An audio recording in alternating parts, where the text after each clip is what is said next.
नमो अरहन्ताय नमो सिद्धार्णं नमो आयरीयाणं नमो अज्ञायाणं नमो लोये सव्यसाहुणम् अरहंत सिद्ध साहु इदयं जिणधम वयण पडिमाहु जिण निलयाय नवदेवादिन्तु मे बोहि मंगलम भगवान वीरो मंगलम गौतमो गणी मंगलम कुंद कुंदाद्यो जैन धर्मोस्तु मंगलम सर्वमंगल मांगल्यम सर्वकल्याणकारकं प्रधानं सर्वधर्माणां जैनं जयतु शासनं जैनं जयतु शासनम्। श्रीपतिर्भगवान् पुष्यात् भक्तानां वा समीहितं यद्भक्ति शुल्कतामेति मुक्ति कन्या कर ग्रहे।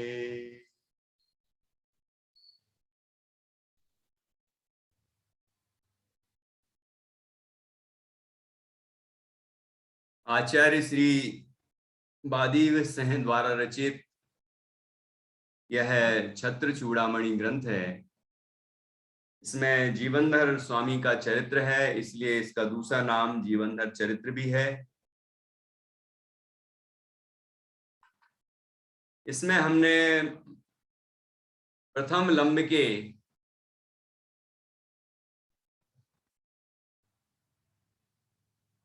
केवल 2 श्लोकों को छोड़कर बाकी श्लोकों पर चर्चा कर ली है। आखिरी के 2 श्लोक हैं जिसमें शिक्षा का आरंभ हो रहा है जीवनधर कुमार के, और यहाँ तक हमने जो कथानक समझ लिया है, इसमें जान लिया है, इसमें सत्येंद्र राजा, विजया रानी और उनके राज्य को हथियाने वाले काष्टांगार, और उसके बाद विजया रानी जब विमान में उड़ के गई तो मयूर आकृति यंत्र ने उन्हें शमशान घाट में ही उतार दिया।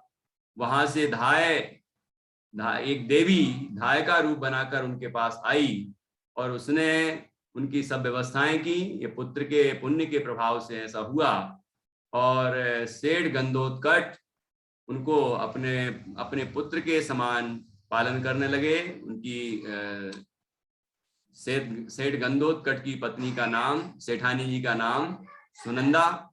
वो दोनों जीवनधर कुमार को अपने पुत्र की भांति ही पालन कर रहे हैं। और दूसरी तरफ विजया रानी को धाय ने तापसियों के आश्रम में भेज दिया, और वहां पर वो पूरी तरह जब निश्चिंत हो गई कि जब विजया रानी वहां के आश्रम के जो भी नियम कायदे और जिस तरह से रहन सहन होता है उसमें ढल गई, तो वो फिर वहां से किसी बहाने से चली गई। और इस तरह विजया रानी तो आश्रम में है और जीवनधर कुमार राजा सेठ गंधोत्कच और सुनंदा, सेठानी सुनंदा के घर में है और उनका पालन पोषण हो रहा है। और उनके सुनंदा के भी एक पुत्र का जन्म हुआ जिसका नाम नंदाढ़, और काष्टांगार जो राजा बन गया है वह ऐसा समझता है कि सेठ जी ने उसके राजा बनने की खुशी में उत्सव किया, तो वो धन संपदा भी देता है उनको और अन्य सुविधाएं भी जो भी चाहिए वो सब प्रदान करता है। तो इस तरह ये कहानी आगे बढ़ रही है। अब पुत्र का मतलब जीवनधर कुमार जो हैं वो 5 वर्ष के हो चुके हैं और उनके अब शिक्षा का समय है, विद्यारंभ का समय है, शिक्षा प्राप्ति का योग्य समय है वह। और उस अवस्था में जीवनधर कुमार को शिक्षा प्रदान करने के लिए उनके पुण्य योग से एक महान गुरु प्राप्त हुए उनको, जिनका नाम था गुरु आर्यनंदी। हाँ, देखो सबके ना हाथ खड़े हैं, प्रतिष्ठा है ना, ये देखो। तो गुरु का नाम था आर्यनंदी। अब आर्यनंदी कौन थे, उनकी क्या कहानी है, ये भी अभी आने वाली। ठीक है, आर्यनंदी भी एक महापुरुष हैं, उनकी कहानी भी आने वाली है, वो आएगी अभी। तो जीवनधर कुमार की विद्या का आरंभ हो गया, शिक्षा प्रारंभ हो गई। तो वही कथानक यहाँ से आगे बढ़ता है। अब ये पहला लंब है और आखिरी के 2 श्लोक हैं, 111वां और 112वां। 110 तक हमारी चर्चा हो गई है। ठीक है, कहानी पुरानी आपको रिवाइज हो गई होगी। अब अपन आगे बढ़ते हैं कि विद्या का आरंभ होता है और उन्हें आर्यनंदी गुरु का समागम प्राप्त होता है। किस तरह प्राप्त होता है, वो सारी घटना अभी आने वाली है। तो 124 नंबर पेज है, जिनके पास भी ग्रंथ है वो निकाल लें। और 111 नंबर का श्लोक है, पहले लंब का है ना, पहला लंब चल रहा है। तो इन जीवनधर कुमार के पुण्य से उस समय कोई आचार्य की पदवी को प्राप्त और आर्यनंदी नाम से प्रसिद्ध गुरु प्राप्त हो गए। निश्चय से गुरु ही देवता है। क्या लिखा है, गुरुरेव ही देवता, गुरुरेव ही देवता। आपने तो सुना होगा गुरु ब्रह्मा गुरु विष्णु ऐसे वगैरह वगैरह सुना होगा ना। गुरु की महिमा में कई बातें लिखी गई हैं। यहां भी एक सूक्ति आई है, गुरुरेव देवता, गुरु ही देवता के समान है। देवता के समान नहीं कहा, देवता ही कहा है। इसलिए गुरु के साथ देव लगाने का व्यवहार है, गुरुदेव, ऐसा गुरु के साथ देव लगा देते हैं ना। जो हमारे गुरु होते हैं बड़े आदर से, विशेष सम्मान से उनके सामने साथ देव शब्द का प्रयोग कर देते हैं, क्योंकि गुरु गुरु ही देवता हैं, गुरुरेव ही देवता। इस तरह सूक्ति आई 111वें छंद में। और आगे देखिए, शिक्षा का प्रारंभ होता है। तदनंतर जीवनधर कुमार ने निर्विघ्न इष्ट सिद्धि के लिए सिद्ध परमेष्ठी की पूजा करके अनादि स्वर व्यंजन मात्राओं से प्रसिद्ध सरस्वती को प्राप्त किया। कौन सी सरस्वती? सरस्वती कोई देवी की बात है, उनको प्राप्त किया। सरस्वती उनका नाम है, देवी का, नो डाउट, इसमें कोई संदेह नहीं है। और उनका आकार प्रकार जैसा बनता है ऐसी सरस्वती होती हैं। लेकिन अब अब एक देवी है वो, है ना। श्री हरि धृति कीर्ति बुद्धि लक्ष्मी ये सब होते हैं ना। तो इनमें एक सरस्वती देवी भी होती है, लेकिन जैसी देवी होती हैं वैसी होती हैं। अब विक्रिया से कोई अलग अलग वो हाथ वाथ बना लेती हो तो बना भी लेती हो, लेकिन एक देवी जैसी होती है वैसी होती है। 2 हाथ 2 पैर, मतलब जो भी होता है वैसे ही होता है। एक स्त्री का जैसा रूप होता है, आकार होता है, ठीक है ना। और उनको सरस्वती नाम दिया जाता है। अब यहाँ पर सरस्वती की प्रतिमा बना लेते हैं लोग, है ना, और उनको ही सरस्वती मतलब विद्या ही मान लेते हैं और उनको पूजते हैं। ये ठीक नहीं है ना। सरस्वती विद्या को बोलते हैं, है ना। ये आरोही दिखा रही है कि नानी का नाम भी विद्या है।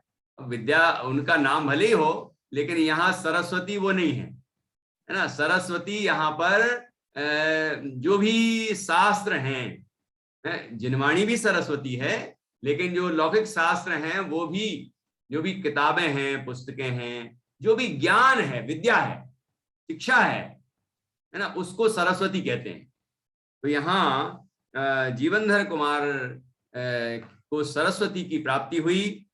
और देखो कितनी बढ़िया बात लिखी है यहाँ पर। अपन लोग ऐसा करते हैं क्या, जब बच्चों की शिक्षा का प्रारंभ होता है तो क्या हम पंच परमेष्ठी की पूजा करते हैं, कोई विधान करते हैं क्या, हैं, कोई विधि पूर्वक हम करते हैं क्या कि अरे शिक्षा का आरंभ हो रहा है बच्चे का, तो हम उसके उपलक्ष्य में एक पूजन करें, बच्चों को भी बिठाएं, परिवार के लोग बैठें और पूजा पाठ करें। तो यहाँ हुआ और होना चाहिए। जब बच्चा 8 वर्ष का हो जाए, लड़का है यदि, तो वो प्रक्षाल करने का अधिकारी हो जाता है, मुनिराजों को आहार दान का अधिकारी हो जाता है ना। तो ऐसी अवस्थाओं में उनको ये सब अवसर प्रदान करने चाहिए, जैसे भी हो सके प्रक्षाल कराएं। सुल्तान जब 8 साल के हुए तो प्रक्षाल करवाया और फिर वो जाना शुरू हो गए।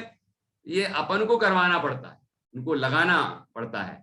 और 8 साल का बालक तो सम्यक दर्शन के योग्य होता है, 8 साल का बालक तो मुनि दीक्षा ले सकता है ना। ये 8 वर्ष में ये सारी योग्यताएं पक जाती है। ये ऐसी पर्यायगत योग्यता होती है, ठीक है ना, मनुष्य पर्याय में। तो जीवनधर कुमार यहाँ भी 5 वर्ष के हुए हैं और वो शिक्षा का प्रारंभ हो रहा है। तो उनने सिद्ध पूजन के साथ ये शिक्षा प्रारंभ की, भगवान सिद्धों की पूजन की, और सिद्धों की पूजन के बाद गुरु आर्य नंदी से जो आचार्य थे, और आर्य नंदी उनका नाम था, ऐसे आर्य नंदी उनको प्राप्त हुए गुरु के रूप में और उनसे शिक्षा प्राप्त करना शुरू की। और उन्होंने ये अनादि स्वर व्यंजन, अनादि क्यों लिखा, स्वर व्यंजन अनादि, मात्राएं अनादि, ये स्वर व्यंजन और जो मात्राएं हैं ये अनादिकाल से हैं, इनका कोई प्रारंभ नहीं हुआ है।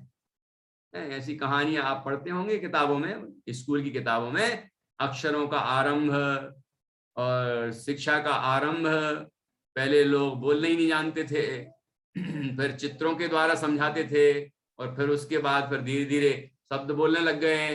वो जो आदि मानव की उत्पत्ति मानते हैं, कोई मानते हैं कि ब्रह्मा से उत्पत्ति हुई सृष्टि की, तो वो भी इस तरह की कल्पनाएं करते हैं, ठीक है। और जो वैज्ञानिक लोग हैं वो तो इस तरह की कल्पनाएं करते ही हैं, वो तो बंदरों से उत्पत्ति मानते हैं अपन लोगों की। मतलब आप सोच लो कि आपको बंदरों की संतति में गिना जाए कि इंसानों की, तीर्थंकरों की, हम महावीर के पुत्र कहलाएं, संतानें कहलाएं, या किसकी कहलाएं, बताओ क्या ठीक रहेगा। तो हम, और जैन दर्शन में ये वैज्ञानिकों ने माना है या अन्य मत ने माना है, उससे भिन्न अनादि व्यवस्था मानते हैं। अनादिकाल से ये सृष्टि है और अनंत काल तक रहेगी, पर्याय है, इसलिए परिवर्तन जरूर होगा, विकास होगा, उन्नति होगी, ह्रास भी होगा, सब कुछ होगा। उत्सर्पिणी काल और अवसर्पिणी काल होते हैं, तो उत्थान पतन होते रहते हैं, लेकिन प्रारंभ कभी नहीं हुआ इस सृष्टि का, अनादि अनंत है इस सृष्टि, ठीक है ना। इसलिए ये स्वर व्यंजन मात्राएं अनादि हैं। देखो, अच्छा एक देखो, जैसे अपन हिंदी जानते हैं अपन लोग, अ आ ई वगैरह होते ना। अब जैसे कोई नाम है आपका, कोई नाम है, प्रतिष्ठा नाम है जैसे, तो प्रतिष्ठा को हिंदी में लिखें तो कैसे लिखेंगे, गुजराती में कैसे लिखेंगे, मराठी में कैसे लिखेंगे, हैं, ठीक है, तमिल में कैसे लिखेंगे, अंग्रेजी में कैसे लिखेंगे, फ्रेंच में कैसे लिखेंगे, लेकिन बोलेंगे क्या, बोलेंगे क्या, प्रतिष्ठा ही तो बोलेंगे, कि कुछ और बोलने लग जाएंगे। समझ आ रहा है कि नहीं आ रहा क्या कह रहा हूं मैं। तो ये स्वर व्यंजन, वहां भी स्पेलिंग बनेगी, इंग्लिश की स्पेलिंग भी होगी, तो वो मात्राओं के रूप में लेटर्स का यूज करते हैं, वॉवेल्स का, जो उनके स्वर हैं ए ई आई ओ यू, तो उनका यूज करते हैं। लेकिन कहीं ना कहीं मात्राएं भी होती हैं, स्वर भी है, स्वर मतलब वॉवेल, और व्यंजन भी है जिसको कॉन्सोनेंट कहते हैं, है ना। तो होते तो हैं। तो इस तरह कोई भी भाषा हो उसमें ये तीनों चीजें पाई जाएंगी, स्वर व्यंजन और मात्राएं सब में होंगी। तो ये सब अनादि हैं, है ना। अब कोई की लिपि अलग है, कोई की लिखने का तरीका अलग है ना, ये अलग हो सकता है, इसमें कोई दिक्कत नहीं है। जो भाषा है वो अपनी भाषा में उसी वस्तु को कुछ और नाम देते हैं, कोई और दूसरा है तो वो उसी वस्तु को कोई और नाम देते हैं, और अपन लोग भी हैं तो एक ही वस्तु के अनेक नाम रखते हैं। पर्यायवाची होते कि नहीं होते हैं, इसलिए उसमें कोई समस्या नहीं है। बाकी स्वर व्यंजन और जो मात्राएं हैं वो अनादि है। तो उनका यहाँ जीवनधर कुमार ने ज्ञान प्राप्त किया और बड़ी ही सहजता से ज्ञान उनको प्राप्त हो गया।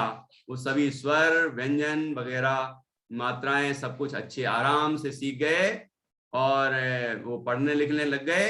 ये शिक्षा का आरंभ उनके हो गया। तो यहाँ पर लिखा है कि पूर्व पुण्योदय से योग्य गुरु के मिलने पर सभी लौकिक एवं पारलौकिक विद्याएं सहज सुलभता से प्राप्त हो जाती हैं। संयोग जन्य सभी अवस्थाएं पूर्वबद्ध कर्मोदय के अधीन होती हैं। ठीक है, इस तरह से जीवनधर कुमार को भी उनके पुण्य के योग से सब कुछ बढ़िया बढ़िया मिल रहा है। ठीक है ना, उनको माता पिता भी मिले योग्य, भाई भी मिला योग्य, मित्र भी मिले योग्य और गुरु भी मिल गए योग्य। ये सब पुण्य के योग से मिलते हैं। ठीक है ना, इसीलिए इस तरह से ये प्रथम अध्याय जिसको प्रथम लंब कहा गया है वह यहाँ पर पूर्ण हुआ। इति श्री बादीव सह सूरी विरचिते छत्र चूड़ामणौ सरस्वती लंबो नाम प्रथमो लंबा। इस तरह प्रथम लंब यहाँ पर पूर्ण हुआ और इसका नाम रखा गया है सरस्वती लंब। क्यों रखा गया? क्योंकि सरस्वती का लाभ हो गया, उनको विद्या की प्राप्ति हो गई ना, इसलिए इसका नाम रखा सरस्वती लंब। एक लंब, ल अदमा और भा, लंब, प्रथम लंब का ब है वहां पर, है ना, लंब, और सरस्वती लंब, इस तरह ये नाम रखा गया प्रथम लंब का। और यहाँ शिक्षा की प्राप्ति हुई है। और अब देखिए क्या हुआ आगे। तदनंतर अब दूसरा लंब शुरू हो गया है। ये तो बड़ी प्रसन्नता की बात है कि हम पहला लंब पार कर चुके हैं, पहला अध्याय हमारा पूरा हो गया है ना। बोलिए आचार्य बादीव सह सूरी की जय हो। बोलिए छत्र चूड़ामणि ग्रंथ की जय हो। महान जीवनधर कुमार की जय। ये जीवनधर स्वामी जिन्होंने दिगंबर दीक्षा ली, फिर उन्होंने अरहंत अवस्था पाई और मुक्ता इधर सिद्धवरकूट से उन्होंने मोक्ष की प्राप्ति की। ऐसे जीवनधर कुमार की हम जय जयकार करते हैं। अब हम आगे बढ़ते हैं। अब जीवनधर कुमार विद्वान हो गए हैं। तदनंतर मित्र गणों से घिरे हुए जीवनधर कुमार ने किसी विद्यालय को प्राप्त करके सर्व विद्याओं में, संपूर्ण विद्याओं में कुशल विद्वान गुरु से, संपूर्ण विद्याओं में कुशल विद्वान गुरु से विद्या प्राप्त की। तदनंतर महान विद्वान हो गए। यहां उनको गुरु के रूप में कौन मिले थे? आर्य नंदी मिले थे, है ना। विशेष अर्थ लिखा है, क्षत्रिय पुत्र को युद्ध कला आदि का विशिष्ट ज्ञान लेना भी आवश्यक होता है। अतः जीवनधर कुमार ने अपने मित्रों सहित श्रेष्ठतम विद्यालय में प्रवेश लेकर उच्च कोटि की विद्याएं प्राप्त की। गुरुवर आर्य नंदी से तो उन्होंने प्रयोजनभूत लौकिक और धार्मिक शिक्षा ही प्राप्त की थी। ठीक है, इस तरह जीवनधर कुमार सर्व विद्याओं में कुशल हो गए। जो एक क्षत्रिय के योग्य शस्त्र विद्याएं होती हैं उनमें भी कुशल हो गए और शिक्षित हो गए। उनको जो पढ़ना लिखना आदि जो भी शिक्षाएं हैं वो सब प्राप्त हो गई। नीति, लोक नीति, लोक व्यवहार और सब तरह की जो शिक्षाएं होती हैं वो सब ज्ञान उनको प्राप्त हो गया। उस सब में वो पारंगत हो गए। और यहाँ लिखा है, उनको गुरु के विषय में सेवा, शुश्रूषा और चतुराई से विद्याएं स्मरण की तरह आ गईं। जिस तरह भूली हुई वस्तु याद आ जाती है उसी तरह उन्हें विद्याएं प्राप्त हो गईं। जैसे अपन को कोई चीज याद थी लेकिन भूल गए।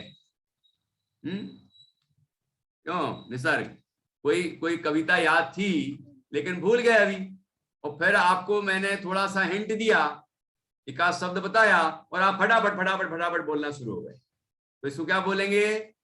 इसको बोलेंगे कि कोई भूली हुई चीज जैसे हमें याद आ जाती है, ऐसे जीवनधर कुमार को जो भी उनको शिक्षा दी गई इतने जल्दी जल्दी सीखे वो कि जैसे कोई भूली हुई चीज उनको याद आ गई। समझ आया कि नहीं आया? पर लोगों को तो वर्षों लग जाते हैं, उसी को याद करते रहते हैं, समझ में नहीं आता है, समझने की कोशिश करते रहते हैं, है ना। फिर स्कूल में भी पढ़ते हैं, कई बच्चे ऐसे भी हैं जो कहीं और भी पढ़ते हैं, फिर घर में भी पढ़ाया जाता है, वो पढ़ पढ़ के पता नहीं क्या बन जा रहे हैं, लेकिन मतलब इतना पढ़ते हैं, इतनी मेहनत करते हैं दिन भर, है, लेकिन उसके बाद भी बहुत ज्यादा शिक्षित नहीं हो पाते, है ना। लेकिन जीवनधर कुमार इतने जल्दी शिक्षित कैसे हो गए? उसका कारण बताया, ध्यान से सुनना। वो हम भी करेंगे तो हम भी जल्दी से विद्या अर्जन कर पाएंगे, वही बात जल्दी सीख पाएंगे, वो यहां पर बताया गया है। क्या बताया है कि उनको गुरु के विषय में, मतलब गुरु के प्रति उनके मन में क्या क्या था, क्या क्या किया उन्होंने? गुरु की सेवा, शुश्रूषा, और ये तो उनकी सेवा करना, उनकी आज्ञा मानना, वो जो कहें कि ये चीज सीखो, ये चीज याद करके आना, ये चीज अभ्यास करके आना, घर में ऐसा करना, है ना, जो भी, तो अपन करें विनय पूर्वक तो सीख पाएंगे। अब लेकिन आपने तो सोच लिया कि अपन को तो, हाँ उनने ऐसा कहा था ना, ये करना ये करना ये करना, तो आपने रट लिया कि टीचर ने कहा ये करना ये करना ये करना, लेकिन कर रहा तो है ही नहीं। करने के लिए बोला था ना उनने, किया है नहीं, बस याद कर लिया। ऐसा नहीं, पिताजी की सेवा करना चाहिए, मम्मी की आज्ञा मानना चाहिए, घर के काम भी करवाना चाहिए, सब सब रट लिया आपने, मोरल साइंस में लिखा है, और 100% की मार्कशीट ले आए, है ना, गोल्ड मेडल ले आए, गोल्ड मेडल, है ना, लेकिन किया कुछ नहीं। तो ऐसे थोड़ी शिक्षा प्राप्त होती है, जो सीखा है वो करना है, जो आपको करने के लिए कहा गया है वो करना है ना। ऐसी वो जीवनधर कुमार तो गुरु जी के प्रति अत्यंत विनम्र थे, गुरु जी की सेवा करते थे, उनकी आज्ञा मानते थे, ठीक है ना, उनके अनुसार प्रवर्तन करते थे, पूरा विश्वास रखते थे अपने गुरु पर, और गुरु जी जो सिखाते थे, जिस तरह जो करने के लिए कहते थे वो सब कुछ करते थे, और साथ में उनकी चतुराई मतलब बुद्धिमानी। यहाँ लिखा है तीसरा गुण, क्या लिखा है?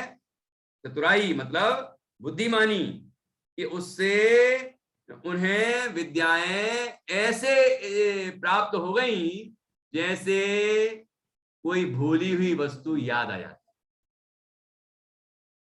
समझ आया कि नहीं आया?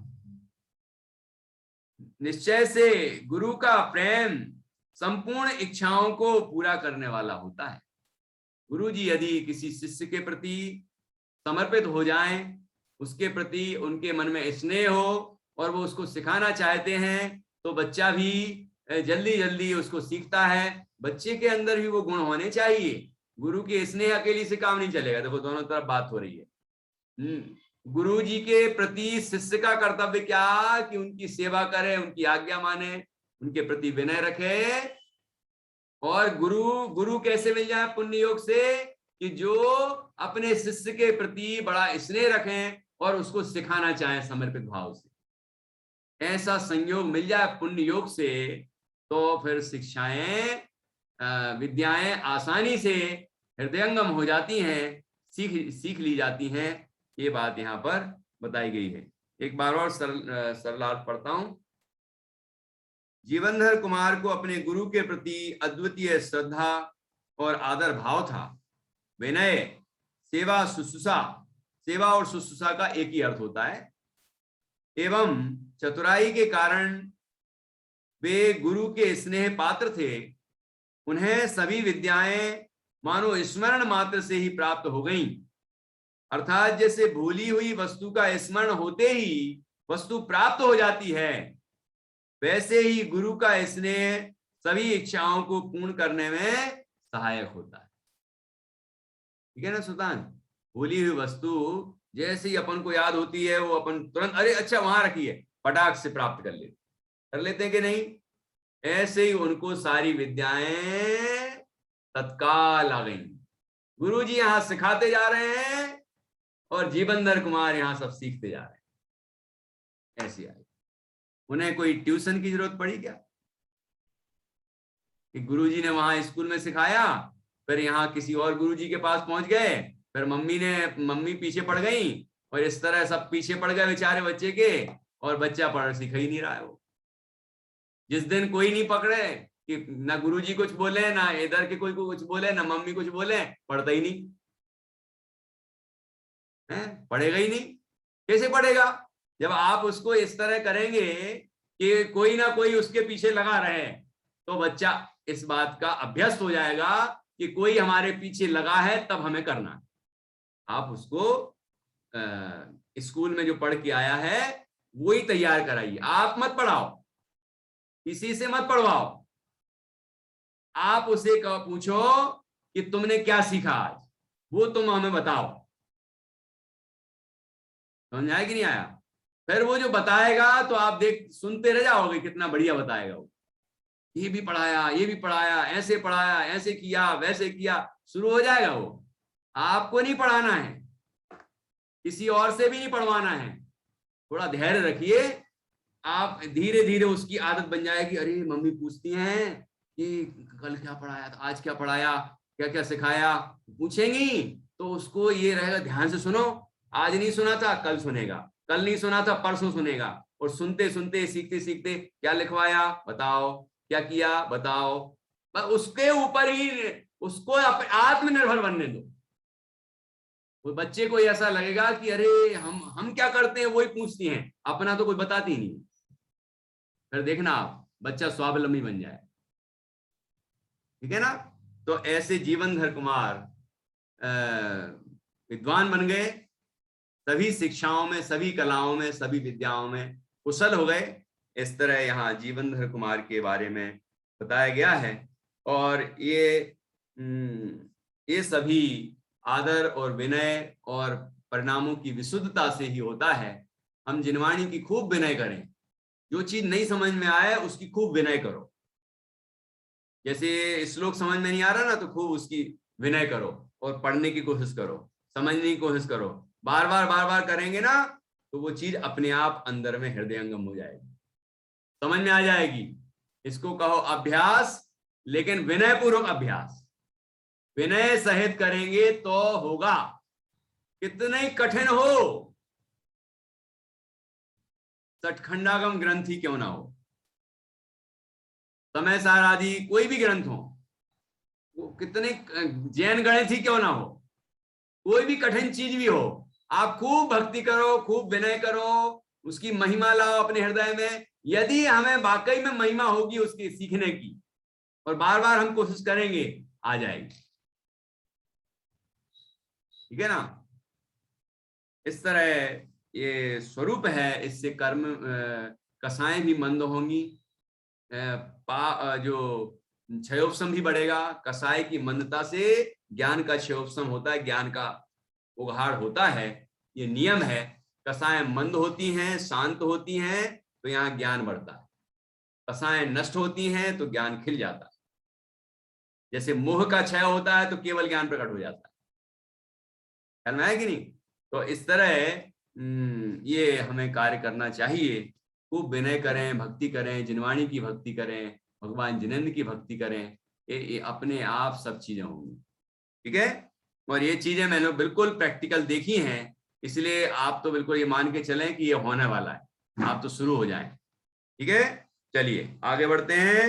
अब गुरु आर्य नंदी बड़े प्रसन्न होते हैं अपने शिष्य को विद्वान रूप में देखकर। यहाँ आगे लिखा है, इस जगत में जितने विद्वान हैं वे सब जीवनधर कुमार से कम योग्यता के ही हैं। ऐसा निश्चय होने से पढ़ाने वाले आचार्य को सहज ही जीवनधर कुमार से विशेष प्रेम हो गया। कौन थे उनके शिक्षा गुरु? मुख्य थोड़ी बहुत शिक्षाएं हो सकता है यहाँ वहां से प्राप्त करवाई हो। वैसे तो वो गुरु जो थे ना, अभी जब आप उनकी कहानी पढ़ेंगे, वो भी सर्व विद्याओं में कुशल थे, इसलिए वो खुद अकेले ही सारी चीजें सिखा सकते थे। लेकिन यहाँ जो श्लोक लिखा है उसमें विद्याग्रह, विद्यालय और ये सारी बातें लिखी हैं, तो इससे पता चल रहा है कि हो सकता है कि और गुरुओं से और विद्वानों से भी उनको सिखवाया गया होगा। तो यहाँ लिखा है कि इस संसार में सब विद्वान जीवनधर कुमार से पीछे हैं, अर्थात उनकी बराबरी करने वाला कोई विद्वान नहीं है। ऐसा निश्चित हो जाने पर शिक्षा गुरु आचार्य आर्य नंदी को अतिशय आनंद की प्राप्ति हुई।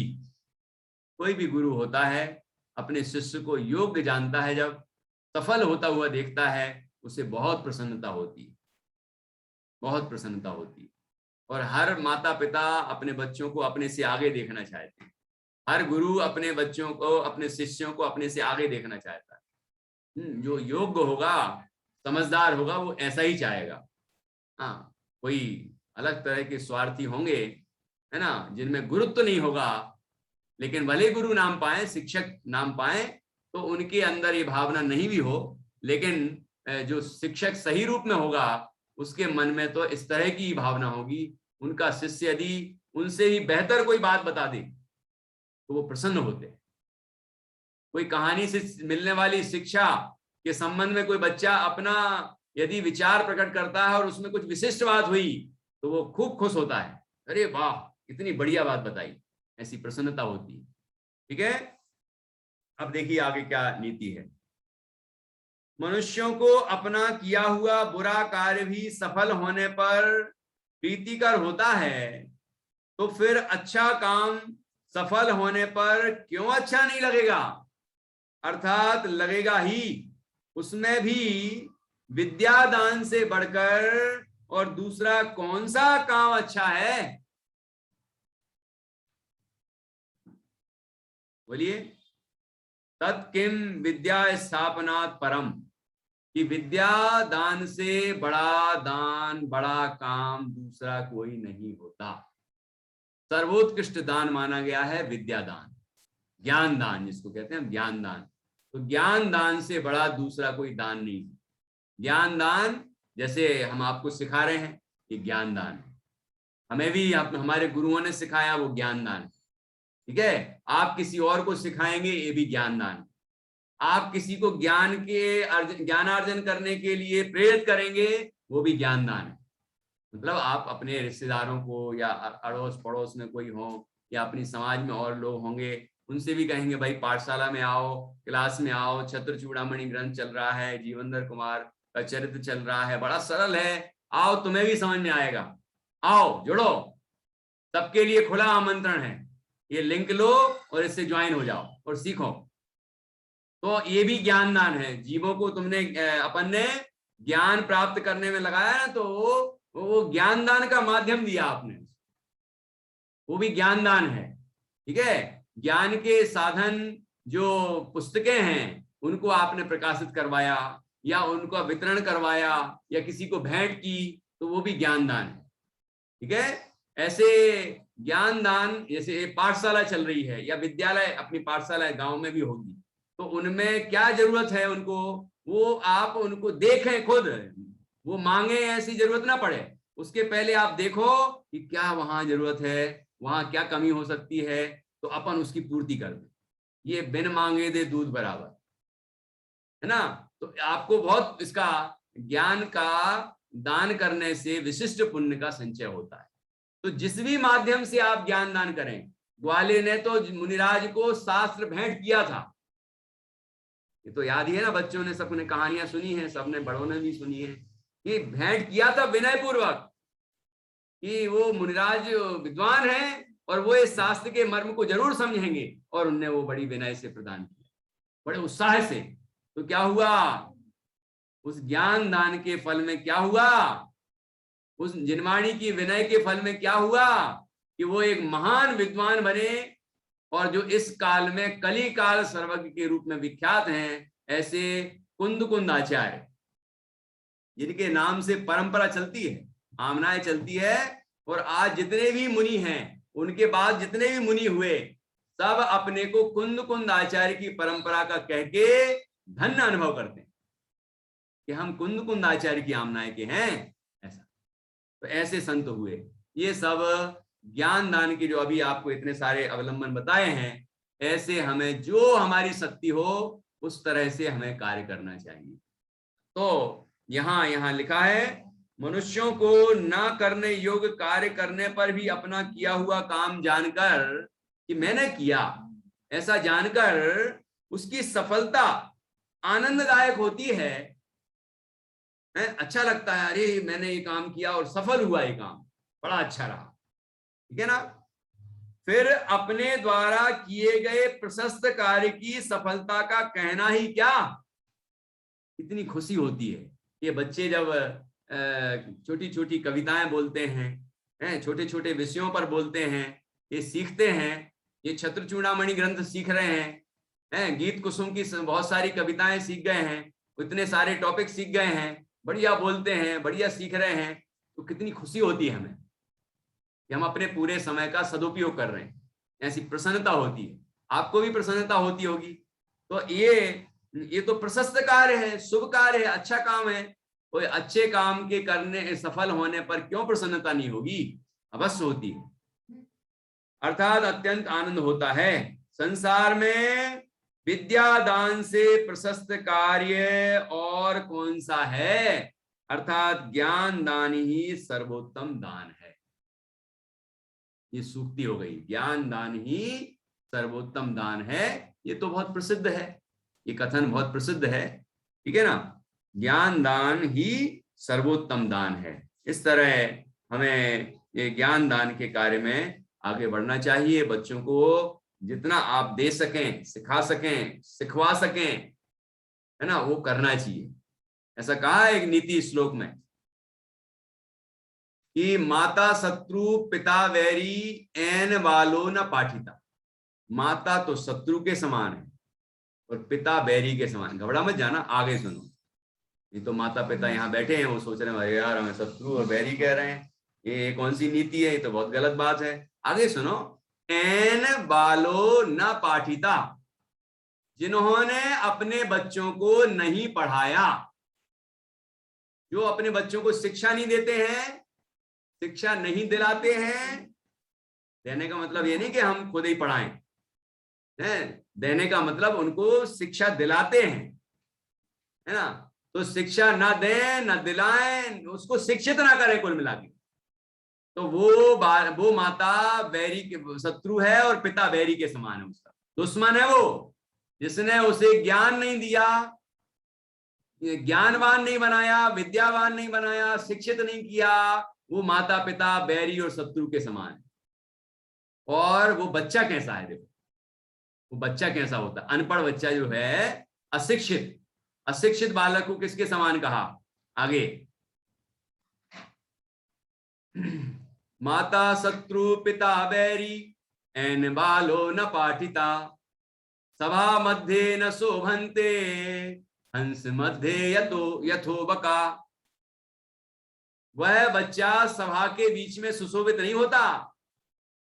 मूर्ख बच्चा होगा, अनपढ़ होगा, गवार होगा, तो वो लोगों की सभा लगी होगी तो उनके बीच में शोभा नहीं देगा वो, ठीक है ना।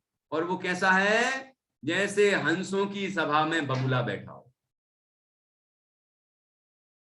बगुला तो समझते हैं ना, बगुला एक टांग पे खड़ा रहता है और उसकी निगाह मछली पर होती है, बगुला कहलाता वो, है ना। वो मछली को पकड़ने में लगा रहता है। और हंस क्या करता है, हंस कितना बुद्धिमान होता है कि वो दूध और पानी मिले हुए होने पर भी दूध को ग्रहण कर लेता है और पानी को छोड़ देता है। ये भेद ज्ञान की कला उसमें है, हंस में नहीं है।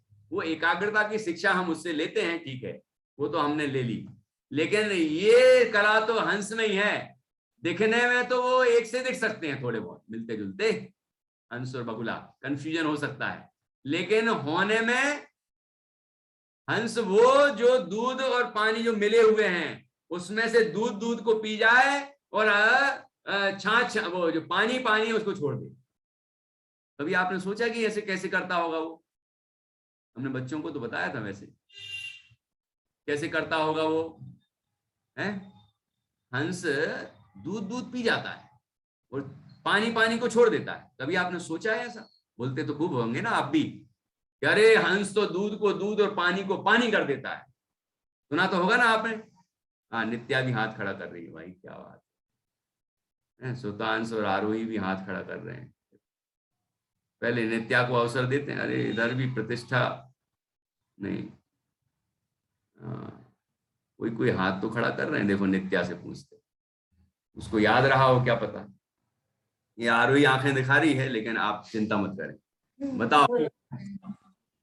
जो हंस की चोंच होती है उसमें कुछ खट्टा खट्टा रहता है जिससे काला हो जाता है। आरोही थोड़ा और समझाओ। कि हंस की चोंच में खट्टापन होता है, तो जैसे ही अपनी चोंच दूध में डालता है तो दूध का दूध और पानी का पानी हो जाता है। और घर में आज रबड़ी बनी थी। अरे यार दर्द हो गई यार। हाँ ठीक है। तो ऐसे ही दूध को फटाना होता है तो उसमें नींबू डाल देते हैं तो वो फट जाता है। क्यों भाई सुधा, कुछ कहना आपको भी? नहीं सही बोला। सही बोला। अच्छा, जैसे आप लोग क्या करते हो, दूध में वो नींबू निचोड़ देते तो क्या होता है, दूध फट जाता है ना, तो गाढ़ा गाढ़ा रहता है, उसको आप अलग कर लेते हो, वो छेना हो जाता है, बराबर। और पानी को अलग कर देते हो, पक्का यही करते हैं ना। वो काम वो भी कर लेता है हंस। उसकी वो चोंच जैसे ही डालता है तो खटास होती है उसकी चोंच में, खट्टापन। तो उसकी चोंच का स्वभाव होता है ऐसा, जैसे ही वो चोंच डालता है वो, और उसकी चोंच में जो खटास है उससे प्रभावित होकर वो जो दूध है वो फट जाता है। और जो गाढ़ा गाढ़ा हिस्सा है, गाढ़ा गाढ़ा मतलब छेना समझ लीजिए, गाढ़ा गाढ़ा असली दूध तो वही है, बाकी तो सब पानी है। तो गाढ़े गाढ़े को खा जाता है और पानी को छोड़ देता है। ऐसे करता है वो दूध और पानी को अलग। नहीं तो आप सोचते होंगे कि यार ये दोनों लिक्विड हैं तो पानी छोड़ दे और दूध को पी जाए, ये कैसे करता होगा? वो ऐसे करता है ना। हमें भी हमारे गुरुओं ने सिखाया है ना। जयपुर में हम भी ये बात पहली बार जब सुनी थी बड़ा आनंद आया था, बड़ी बड़ी खुशी हुई थी कि ये देखो कितनी बढ़िया बात बताई। नहीं तो हम जिंदगी भर से सुनते आ रहे हैं कि हंस दूध को दूध और पानी को पानी कर देता है, लेकिन करता कैसे है वो कला बताई गई। ऐसे ही यहाँ भी जो ज्ञानी होते हैं, विद्वान होते हैं, वो भी ये कार्य करते हैं और इस तरह का ज्ञान उनको हो जाता है। मैं क्या किस विषय में समझा रहा था मुझे अभी भूल रहा हूं। तो इस विषय में मैंने ये हंस का उदाहरण दिया था। यहाँ पर कोई बताएगा मुझे? निसर्ग बता रहा। हाँ हाँ भैया आप ये बता रहे थे कि वो जो अज्ञानी बच्चा होता है अगर सभा में बैठा हो तो हंस की सभा में बबूला जैसा लगता है। क्या बात है निसर्ग, कमाल कर दिया। ऐसे बच्चे चाहिए हमें, ऐसे शिष्य होना चाहिए। बहुत अच्छा। वो माता शत्रु पिता वैरी येन मालो न पाठिता, हंस मध्य सभा मध्य न शोभन्ते, हंस मध्य यथो बका।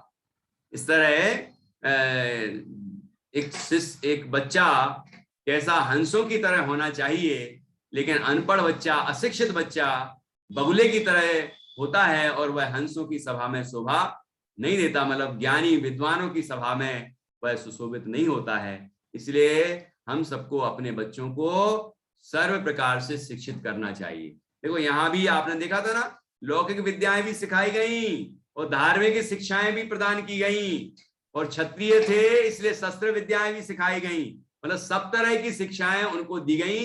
तब वो सर्वांगीण प्रतिभाओं के धनी, चहुमुखी बहुमुखी प्रतिभाओं के धनी, मल्टी टैलेंटेड ऐसे विद्वान तैयार हुए, विद्वान बन गए जीवनधर कुमार। ठीक है, अब आगे क्या होता है यहाँ ये स्पष्ट हो गया कि ज्ञान दान से बड़ा दूसरा कोई दान नहीं है। इसलिए हम लोग भी ये काम करते हैं, आप भी ये काम करते हैं ये बहुत अच्छा काम है, जो नहीं करते हैं उन्हें करना चाहिए। ठीक, अब आगे बढ़ते हैं अपन। क्या लिखा है? इसके अनंतर एक दिन गुरु ने अपने पास रहने वाले शिष्य से एकांत में कहा, हे शास्त्र, कौन ने कहा? कौन है गुरु? आर्य नंदी। गुरु आर्य नंदी ने अपने शिष्य जीवनधर कुमार को एकांत में कहा। एकांत में थे तो अपने शिष्य को ही बता रहे हैं ये बात जो बता रहे हैं अभी आगे। ठीक है, वो एकांत में कहा। क्या कहा? हे शास्त्र ज्ञान से शोभित उत्तम भाग्यवान, देखो अपने शिष्य को कितना आदर दे रहे हैं। इस लोक में प्रसिद्ध किसी के चरित्र को सुनो, जो चरित्र सुनने से अत्यंत दया उत्पन्न करने वाला है। ऐसा चरित्र सुनाने वाला हूं, ऐसी कथा सुनाने वाला हूं मैं कि जो तुम्हारे हृदय में उसके प्रति दया उत्पन्न कर देगा। ऐसा एक लोक में प्रसिद्ध व्यक्ति की कहानी मैं आपको सुना रहा हूं, उसे ध्यान से सुनो। हे शास्त्र विशारद महाभाग्यवान जीवनधर, मैं इस समय तुम्हें किसी प्रसिद्ध पुरुष का चरित्र सुनाता हूं जो अत्यंत करुणाजनक है, उसे तुम ध्यान से सुनो। तो आप भी ध्यान से सुनो, लेकिन अभी नहीं सुनाऊंगा, ये चरित्र सुनाया जाएगा कल 8:15 बजे। तो आप सभी 8:15 बजे उपस्थित हों और ये चरित्र प्रारंभ होगा जो गुरु आनंदी अपने शिष्य जीवनधर कुमार को सुना रहे हैं। वो कथा अब आपको यहाँ पर सुनने मिलेगी। ये उपकथा नंबर 3 होगी। मूल तो कहानी चल रही है जीवनधर कुमार की, ठीक है ना, लेकिन उसके बीच बीच में जो आएंगे, जैसे गुरुजी आए तो उनकी क्या कथा है, इसके पहले वो धाय आई थी देवी, है ना, उसकी कथा बताई। उनके जहां जिस घर में पहुंचे हैं सेठ गंदोत्कट और सुनंदा सेठानी, तो उनकी कथा बता दी, तो वो उपकथा हो गई। ऐसी ये कथा बीच बीच में उपकथाएं जुड़ती जाएंगी। मूल कथा तो एक ही होगी और उपकथाएं आती जाएंगी जो कि जीवनधर कुमार की मूल कहानी से जुड़ी हुई होंगी। इस तरह ये कहानी आगे बढ़ती जाएगी और आनंद भी बढ़ता जाएगा, रोमांच भी बढ़ेगा, शिक्षा भी प्राप्त होगी, नई नई बातें आपको सीखने को मिलेंगी और निश्चित रूप से हम सबका जीवन धन्य होगा। आप सभी जितने भी आपके परिचित हों उन सबको भी कहें ये जीवनधर चरित्र चल रहा है और क्या विशेषताएं आपको लग रही हैं वो आप उनको भी कहें। तो जितने लोग जुड़े हैं अच्छा, नहीं जुड़े तो कोई बात नहीं, अपन तो अपना पुण्य बांध ही लो भाई, अपन तो अपना पुण्य बांध लें, ज्ञान दान में अपन तो निमित्त बने हैं, ज्ञान की अनुमोदना करें, बाकी जिस जीव का भाग्य होगा वही आएगा। अब देखो अपनी पाठशाला में मई में कितने रजिस्ट्रेशन हुए थे? 650। आते कितने थे? 2 क्लासों में, 3 क्लासों में बच्चे कितने आते थे? बच्चे और बड़े सब मिला के लगभग 200। ठीक है, 200 लगभग डेली ही रहते थे, है ना, सब में तीनों क्लासों में मिला के, नए नए अलग अलग मान लो सबको, तो 200 लोग लाभ लेते थे। कोई आया फिर कोई गया, फिर कोई आया फिर कोई गया, तो ऐसा चलता रहा आना जाना, और आप लोग बचे हैं अभी भी। तो ये तो होता ही है। इसलिए अपना काम है कि हमें ज्ञान दान करना है और जिससे हमारे परिणाम भी विशुद्ध हों और आपको ये ज्ञान प्राप्त होता है तो आपको भी बड़ा आनंद मिलता है। अपन ऐसे ही और लोगों को भी कहें कि ये कार्य चल रहा है, बाल कक्षा 4 से 5 चलती है, उसमें जुड़ सकते हैं, और ये कक्षा चलती है 8:15 से 9:15, उसमें जुड़ सकते हैं। जो आना चाहेगा आएगा, नहीं आना चाहेगा कोई बात नहीं, लेकिन अपना अपन कर्तव्य कर सकते हैं। ठीक है ना। तो सभी ये कहानी सुनने के लिए कल 8:15 बजे आए कि गुरु आर्यनंदी अपने शिष्य जीवनधर कुमार को कौन सी कहानी सुना रहे हैं जिसकी विशेषताएं यहाँ पर बताई गई हैं। बहुत सुंदर कहानी है, इसकी चर्चा अपन कल करेंगे। अभी जिनवाणी से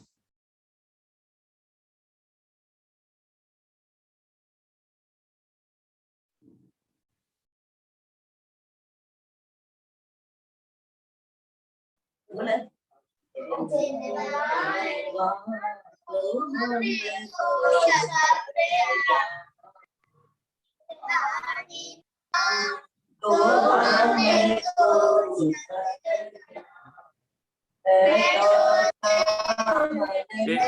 मिनट रुकिए, रुको बेटा, एक मिनट। वो नेटवर्क गड़बड़ हो रहा है तो सबको सुनाई नहीं दे रहा है कि क्या बोल रहे हैं। आपकी भावना अच्छी है, लेकिन अभी मैं दूसरे को बुलाता हूँ। बुरा मत मानना, नेटवर्क गड़बड़ चल रहा है तो आवाज अच्छे से नहीं आ रही है।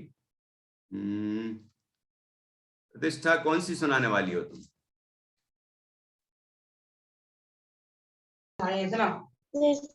जिनवारी माता चंडी बलहारिया। हाँ, सुनाइए। जिनवारी माता दर्शन की बलहारिया, जिनवारी माता दर्शन की बलहारिया। प्रताप देव अरहंत नाऊ, धर्म जी को ध्याऊ, कुंड कुंड आचार्य हमारे, उनको शीश नवाऊं। जिनवाणी माता दर्शन की बलहारिया, जिनवाणी माता दर्शन की बलहारिया। यो लीला कर 84 बाई गौरवादक पायो, यो लीला कर 84 बाई गौरवादक पायो। तेरी महिमा सुनकर माता शरण तुम्हारी आयो, जिनवाड़ी माता दर्शन की बलहारिया, जिनवाड़ी माता दर्शन की बलहारिया। ज्ञान तेरो शरणालीरो, अष्ट कर्म चाहे कीरो, तीनो मन शरणालीरो, अष्ट कर्म छह कीनो। जन्म मरण मिटा के वाता, मोक्ष महापद दीरो, जिनवाड़ी माता दर्शन की बलहारिया, जिनवाड़ी माता दर्शन की बलहारिया। राधे सावक अर्ज करत है, हे जिनवाड़ी माता, द्वादशांग 14 पूरब की कर दो हमको ज्ञाता। जिनवाड़ी माता दर्शन की बलहारिया, जिनवाड़ी माता दर्शन की बलहारिया। बोली जिनवाड़ी माता की जय। बोले द्वादशांग जिनवाणी माता की जय। अनम्यूट करके बोलिए, महान जिन धर्म की जय।